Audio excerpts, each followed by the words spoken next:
রমজান ও পুরান ঢাকা এ যেন এক অবিচ্ছেদ্য বন্ধন। আর এই বন্ধনের এক শৈল্পিক বহিঃপ্রকাশ হলো কাসিদা। একসময় মোঘল আভিজাত্যের এই সুরে সেহরি খেতে জাগতেন নগরবাসী, কিন্তু যান্ত্রিকতার ভিড়ে সেই ঐতিহ্য আজ বিলীন হওয়ার পথে। ঢাকার সেই হারানো সুরের সন্ধান করেছেন আল মুহাইমিনুল খান। ক্লান্ত রাতের নিঝুম অন্ধকারে এই সুর যেন কেবলই গান নয়, এক দীর্ঘশ্বাস। একসময় ঢাকার আকাশ বাতাস মুখরিত হতো কাসিদার এই মোহনীয় আবৃত্তিতে। যখন যান্ত্রিক ঘড়ির অ্যালার্ম ছিল না, তখন পুরান ঢাকার মানুষের ঘুম ভাঙত মোঘল আমল থেকে বয়ে আসা ঐতিহ্য কাসিদার সুরে।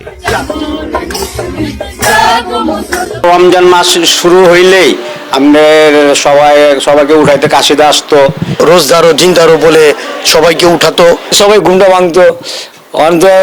মোবাইলে যুগ পেয়ে আইতাছে না কাশিদা। আরবি শব্দ কাসিদা, যার আভিধানিক অর্থ প্রশংসামূলক কবিতা। ইসলাম ধর্মের শুরুতে আরবি সাহিত্যের জন্ম হলেও বিবর্তনের পথ ধরে তা ফার্সি, তুর্কি ও সবশেষ উর্দু ভাষায় ঢাকার সংস্কৃতির অবিচ্ছেদ্য অংশ হয়ে ওঠে। 1947 সালের পর ভারত থেকে আসা উর্দুভাষী মুহাজিরদের ছোঁয়ায় এই সংস্কৃতি পায় নতুন মাত্রা। এক একজন এক এক রকম করে মানে কাসিদা গায়। কেউ সবার জন্যই ভালো চপস্টিক ইনস্ট্যান্ট নুডলস। হামনাত করে, কেউ গানে সুরে সুরে বলে। কাসিদা আলহামদুলিল্লাহ আমরা ছোটকাল থেকে যে দেখে বড় হয়েছি। একটা শব্দ ছিল উর্দুতে, সেটি সবসময় বলতো, কিন্তু এখন কিন্তু এটা আর বলা হয় না।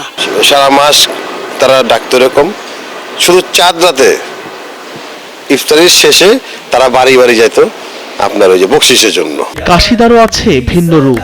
রমজানের শুরুতে আমাদি, মাঝামাঝি সময়ে আল্লাহর মহিমায় ফাজাইলি, আর শেষ লগ্নে বিচ্ছেদের সুরে গাওয়া হয় রুখসাতি বা বিদায়ী কাসিদা। মুনসেফ, এজাজ কিংবা হামিদে জারদের কলমে উঠে আসা সেই শব্দগুলো আজ যেন ইতিহাসের পাতায় বন্দী। ঢাকার লালবাগ, বংশাল কি হোসেনি দালানে এখনো কাসিদা হয়, তবে তা নেহায়েতি টিমটিমে বাতির মতো।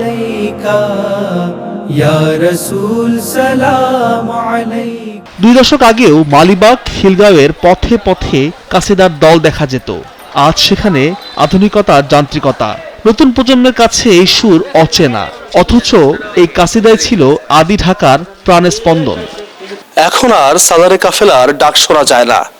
একসময় যে গলিতে কাসিদার সুরে ঘুম ভাঙত সাধারণ মানুষের, এখন সেখানে কেবলই যান্ত্রিকতার শব্দ।